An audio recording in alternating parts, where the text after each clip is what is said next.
Jeedimetla police station పరిధిలో కూతురు కన్న తల్లిని హతమార్చినటువంటి ఘటన చోటు చేసుకుంది. అంజలి చిన్న కుమార్తె ఉంది. అసలు ఏం జరిగింది ఏంటి అని తన మాటల్లోనే అడుగుదాము. ప్రస్తుతం కన్నీరు మున్నీరు అవుతుంది. కళ్ళ ముందే తల్లిని కోల్పోవడము, అక్కని తనని ఎంతో అల్లారు ముద్దుగా పెంచింది మా అమ్మ, కానీ మా అక్కనే తల్లిని హతమార్చింది అని పాప ఏడుస్తుంది. అసలు ఏం జరిగింది? ఇంతకు ముందు ఏమన్నా ఇంట్లో గొడవలు అయ్యాయా అక్కకి? లేదు, మమ్మీకి అక్క ఇద్దరు మంచిగానే ఉండేటోళ్ళు. అని వచ్చి ఏం చేసిందో తెలియదు. అప్పటి నుంచి అని ఏది చెప్తుందో చేస్తుంది. తర్వాత వెళ్ళిపోయినప్పుడు గోల్డ్ కమ్మలు తీసుకొని వెళ్ళిపోయింది. దాని తర్వాత మమ్మీ అడిగింది ఏవి అని చెప్పేసి. మమ్మీ అప్పుడు ఆమె వెళ్ళిపోయినప్పుడు కూడా ఏమనలేదు. నువ్వు ఎందుకు వెళ్ళిపోయినావు, నేను కొట్టను కూడా కొట్టాలి, అసలు తిట్టను కూడా తిట్టలేదు మమ్మీ. ఇంకా అక్కనే రిటర్న్ తిట్టింది మమ్మీ నాకు వచ్చి చెప్పి ఏడ్చింది పోలీస్ స్టేషన్లో కూడా. మేము మొన్న వచ్చి ఉండే స్టేషన్కి. అయితే నిన్న మధ్యాహ్నం వరకు స్టేషన్లోనే ఉందంట. ఈరోజు మెడికల్ టెస్ట్ ఉందంట. ఉంటే వాళ్ళు ఈరోజు లేరు, సార్ వాళ్ళు లేరు, రేపు రండి అంటే ఈరోజు రండి, ఈరోజు కోర్టుకి వెళ్ళేది ఉందంట. అయితే ఆ శివ వ్యక్తికి జైలు శిక్ష పడుతుంది అని చెప్పేసి మమ్మీ దగ్గరికి వచ్చి మధ్యాహ్నం నేను వెళ్ళిన టైం చూసి బెదిరించారంట. వచ్చి నువ్వు ఇట్లా రేపు వచ్చి కోర్టుకు వచ్చి చెప్పినావంటే చంపేస్తాం నిన్ను, ఎవరిని ఉంచము అన్నారంట. అయితే మా మమ్మీ ఏమందో తెలియదు అప్పుడు. ఇక దాని తర్వాత నేను అక్కతో బయటికి వెళ్ళి వచ్చే వరకు మమ్మీ ఇట్లా చూడని పరిస్థితులు ఉంది. మొత్తం ఇక్కడ సుత్తుంటుంది కదా, దాంతో కొట్టారు మమ్మీని. మమ్మీ మాట కూడా రాలేదు, మాట్లాడలేదు మమ్మీ. శివ అనే వ్యక్తిని ఎప్పుడన్నా చూసావు? ఎప్పుడన్నా ఇంటికి వచ్చాడా? ఒకసారి వచ్చిండు. అంటే ఫస్ట్ జనవరి 26కి అక్క పిలిచింది ఏమనేసి, మమ్మీ ఒకసారి చూడు మమ్మీ అంటే మా మమ్మీ ఏమనుకుందంటే చూద్దాం, భయం చెప్దాం ఆ పిల్లలకి, ఇట్లుంటే ఎట్లా ఖరాబ్ అవుతారు మనుషులు అని చెప్పేసి మమ్మీ మాట్లాడడం కోసం. కానీ అని ఎట్లా చేస్తాడని అనుకోలేము మేము. లాస్ట్ కూడా మమ్మీ ప్రాణాలతోనే ఉంది. వాళ్ళు కొట్టినాక కూడా మళ్ళీ మా అక్క వాళ్ళకి ఫోన్ చేసి ఇంకా బతికే ఉంది వచ్చి చంపేయండి అంటే నన్ను ఒక అక్క వాళ్ళ ఇంటికి పంపించినాక ఇంట్లో చెప్పింది మీ అక్క నిన్ను బయటికి పంపించడానికి. మమ్మీని చూస్తే నువ్వు ఇప్పుడు భయపడుతావు, నువ్వు చూడకు, ఇంట్లోకి రాకు అసలు అన్నారు. విండోస్ అన్నీ క్లోజ్ చేసేసారు, డోర్స్ అన్నీ క్లోజ్ చేసి. అయితే నేను ఏమనుకున్నా అంటే వాళ్ళు ఏం చెప్పారు నాకు, ఇట్లా ముఖం మీద వాటర్ జల్లేసి ఇట్లా అంటే చూసి మమ్మల్ని ఇట్లా పడిపోయింది అన్న. నేను ఇప్పటి వరకు అదే నమ్మినా, కానీ వాళ్ళు చంపినని తెలిసి నాకే. అంటే చున్నీ మెడకు వేసినప్పుడు నువ్వు అసలు ఇంట్లో లేవా?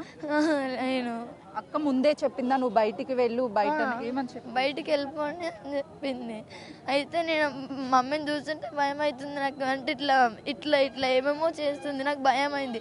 అట్లా అని చెప్పేసి ఒక అక్క వాళ్ళ ఇంటికి వెళ్ళిన, ఆపోజిట్ ఉంటారు.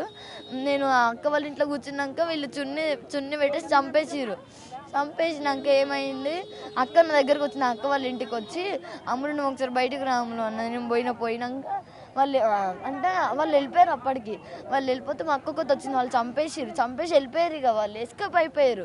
వాళ్ళు వెళ్ళిపోయాక నా దగ్గరకు వచ్చి అమ్ములు ఇప్పుడు ఏమంటాం, మనం ఎవరి దగ్గర పోదామంట, ఇప్పుడు పోలీసులకు ఫోన్ చేయడం వద్దు, ఏమొద్దు అని మమ్మీ ఫోన్ పట్టుకొని కీస్ వేసి తాళం వేసేసి డోర్కి వచ్చేసింది. మమ్మీని అట్లనే వదిలేసి చంపేసినాక వచ్చిన తను మాట్లాడి. ఎవరు పోలీసులకి చెప్పారు ఇదంతా?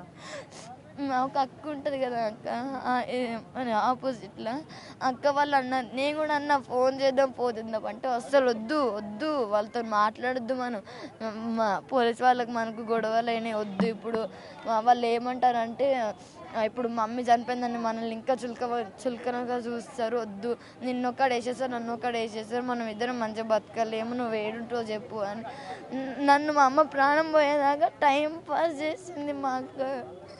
ఇప్పుడు లోపల అందరు కాలు మీద కాలేసుకొని కూర్చున్నారు, ముగ్గురు చంపేసి కలిసి.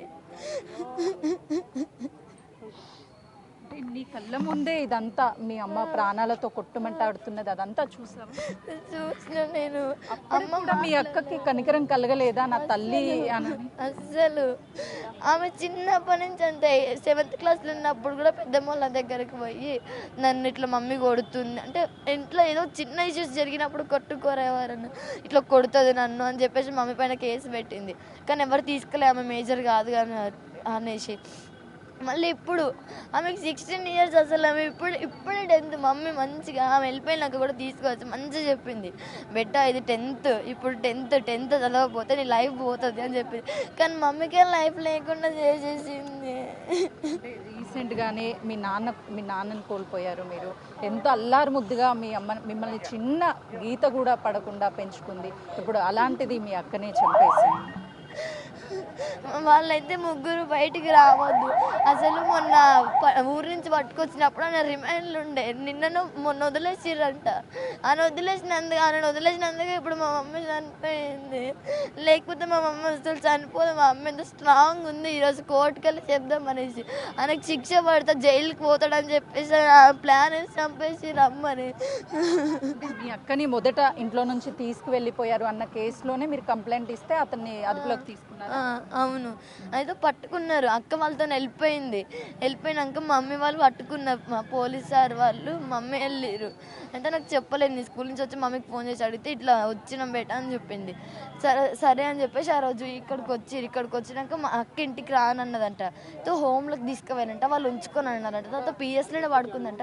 దాని తెల్లారిన తర్వాత మళ్ళీ మమ్మీ దగ్గరకు పంపించారు. మొన్న పంపిస్తే మొన్న బాగానే ఉంది నైట్. నిన్నేమైందో తెలియదు అసలు.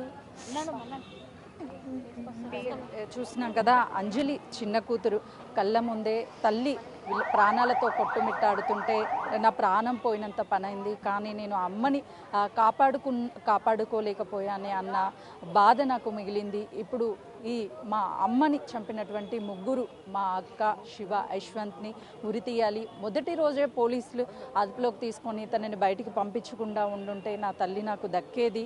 ఇప్పుడు మా అక్కని వాళ్ళ ముగ్గురిని కూడా కఠినంగా శిక్షించాలి, మాకు న్యాయం చేయాలి అంటూ ఆ చిన్నారి ఆవేదన వ్యక్తం చేస్తుంది. కెమెరామెన్ శ్రీనుతో సుజాత, జిడిమెట్ల పోలీస్ స్టేషన్.